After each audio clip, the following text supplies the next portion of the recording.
Aku percaya kitab-kitab Allah. Assalamualaikum warahmatullahi wabarakatuh. Halo anak-anak kelas 4 yang soleh dan solehah. Bagaimana kabarnya hari ini? Alhamdulillah luar biasa. Allahu Akbar. Yes ya. Semoga anak-anak di rumah dalam keadaan sehat dan tetap bersemangat ya nak ya. Meskipun kita masih dalam PJJ, yaitu pembelajaran jarak jauh. Nah, anak-anak jumpa lagi dengan saya Bu Mei ya. Hari ini pelajaran kita adalah akidah akhlak. Nah, sudah disiapkan buku paket beserta alat tulisnya nak. Nah, marilah kita awali pembelajaran pada hari ini dengan bacaan basmalah ya. Bismillahirrahmanirrahim. Nah, anak-anak, hari ini kita memasuki bab 3 ya. Dengan bab yaitu iman kepada kitab-kitab Allah. Nah, anak-anak silahkan dibuka buku paketnya halaman 23 ya.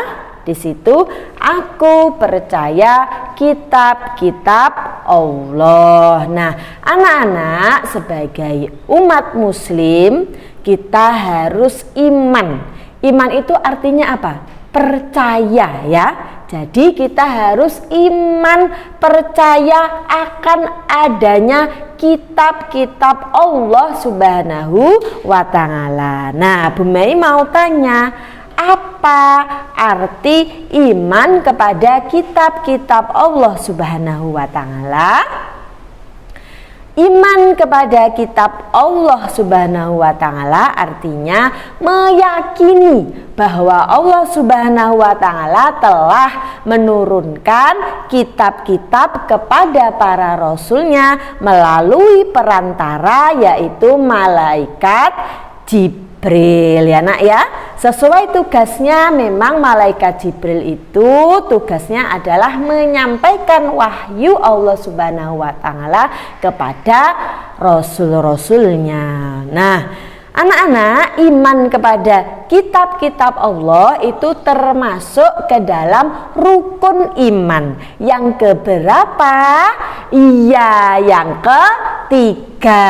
Jadi rukun iman yang ketiga adalah iman kepada kitab-kitab Allah Subhanahu wa Ta'ala. Nah, anak-anak, kitab-kitab Allah Subhanahu wa Ta'ala yang wajib kita imani itu ada 4 ya. Yang pertama yaitu kitab suci Taurat, yang kedua Injil, yang ketiga Zabur, dan yang keempat adalah kitab suci Al-Quran. Nah, mengapa kita harus iman kepada kitab-kitab Allah Subhanahu wa Ta'ala? Banyak sekali anak-anak fungsi dari iman kepada kitab-kitab Allah Subhanahu wa Ta'ala. Yang pertama, sebagai pedoman dan petunjuk hidup bagi manusia. Jadi agar umat manusia itu selamat di dunia dan di akhirat. Yang kedua, sebagai pembeda yang baik dan yang buruk. Yang ketiga, sebagai rahmat bagi orang-orang yang beriman. Dan yang keempat, mendapatkan kebahagiaan di dunia dan di akhirat. Karena semasa hidup kita sesuai dengan pedoman.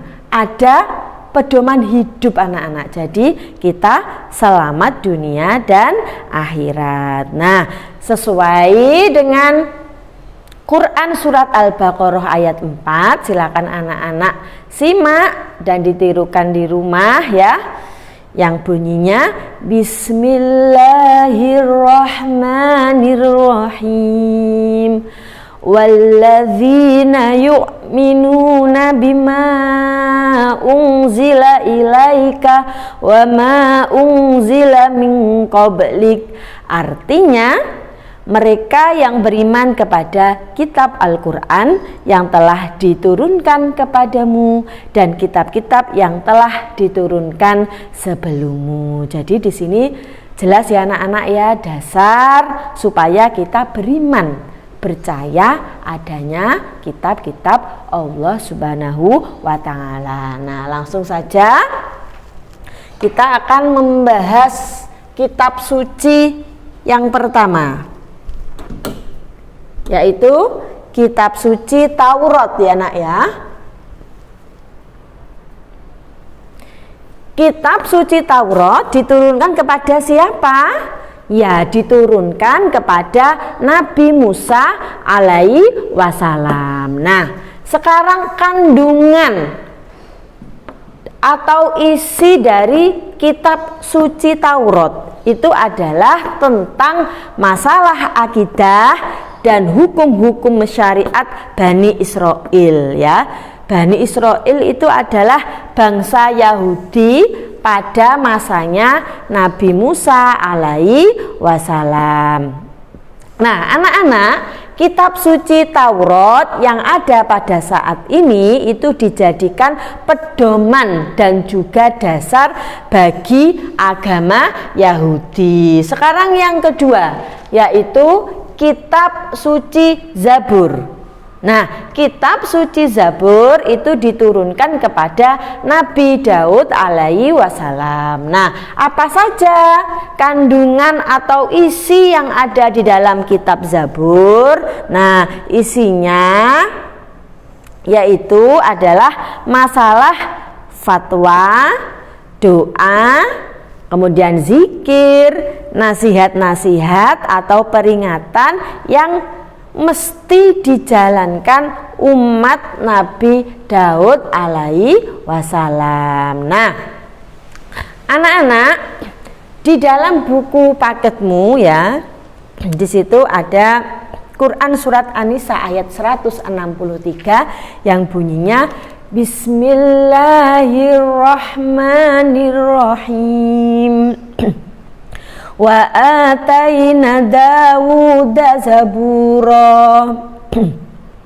Artinya, dan kami berikan Zabur kepada Daud. Jadi di sini jelas ya anak-anak ya, bahwa kitab Zabur itu diturunkan kepada Nabi Daud alaihi wasallam.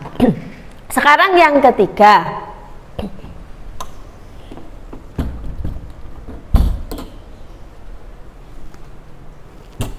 nah, yang ketiga adalah kitab suci Injil. Kitab suci Injil itu diturunkan kepada Nabi Isa alaihi wasallam. Nah, apa saja toh isi atau kandungan dari kitab suci Injil itu? Isinya adalah masalah akidah dan memperbaiki kitab Taurat ya.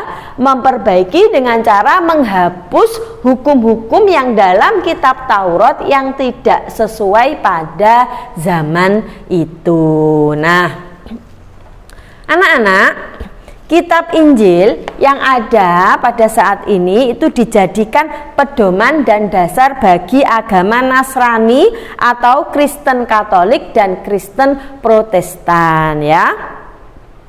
Sesuai dengan Quran surat Al-Maidah ayat 46, Bismillahirrahmanirrahim. Wa atainahul injila fihi hudaw wa nur, yang artinya, dan kami telah memberikan kepadanya Nabi Isa alaihi wasallam kitab Injil, sedang di dalamnya ada petunjuk dan cahaya yang menerangi. Kemudian yang terakhir, yaitu yang keempat, adalah kitab suci Al-Quran. Nah, kitab suci Al-Quran itu diturunkan kepada Nabi kita, yaitu Nabi Muhammad Sallallahu Alaihi Wasallam. Nah, isinya tentang apa Al-Quran itu? Nah, di dalam Al-Quran itu berisi akidah, ibadah, muamalah, dan juga menyempurnakan ketiga kitab yang terdahulu ya, menyempurnakan kitab Taurat, Injil, dan Zabur. Nah, Al-Quran ini isinya lengkap anak-anak ya, apa saja ada nggih. Maka dari itu kitab Al-Quran sejak dulu, kini, dan akan datang merupakan petunjuk abadi dan pedoman hukum bagi penganut agama Islam ya. Bismillahirrahmanirrahim. Dzalikal kitabu la raiba fih hudal lil muttaqin. Artinya, kitab Al-Quran ini tidak ada keraguan padanya, petunjuk bagi mereka yang bertakwa. Quran surat Al-Baqarah ayat 2. Nah, anak-anak, kita sebagai umat Islam berarti ya kitab kita adalah Al-Quran. Bagaimana perilaku kita ya yang mencerminkan iman kepada Al-Quran, yaitu meyakini bahwa Al-Quran itu bersumber dari Allah Subhanahu wa Ta'ala, menjadikan Al-Quran sebagai pedoman dan petunjuk kehidupan. Nah, setiap hari kita harus membiasakan diri membaca, menulis, menghafal, dan mengartikan Al-Quran. Kemudian mengamalkan isi atau kandungan Al-Quran dalam kehidupan sehari-hari ya. Sudah seyogyanya sebagai umat muslim perilaku kita sesuai dengan tuntunan yang ada di Al-Quran. Begitu ya anak-anak ya. Kemudian di buku kalian anak-anak di halaman 27 di situ ada sejarah turunnya Al-Quran. Nah, anak-anak, ayat pertama kali yang turun itu apa anak-anak? Iya, betul sekali ya. Surat Al-Alaq ayat 1 sampai 5. Nah, ayat ini diturunkan di Gua Hira nggih pada tanggal 17 Ramadan 610 Masehi. Nah, maka dari itu setiap 17 Ramadan kita memperingati hari turunnya Al-Quran yang disebut dengan Nuzulul Quran ya. Biasanya kita menghatamkan Al-Quran 1 hari 1 malam. Nah, Al-Quran ini diturunkan kepada Nabi Muhammad SAW ketika dia sedang berhalwat di Gua Hira. Anak-anak, apa toh artinya berhalwat itu? Berhalwat itu artinya menjauhkan diri dari keramaian dan menyepi untuk mendekatkan diri kepada Allah Subhanahu wa Ta'ala. Pada itulah Allah menurunkan ayat yang pertama, yaitu surat Al-Alaq tadi ya. Kemudian mulai saat itu Rasulullah Shallallahu Alaihi Wasallam diberi tugas untuk menyampaikan ajaran Allah kepada umat manusia di seluruh muka bumi.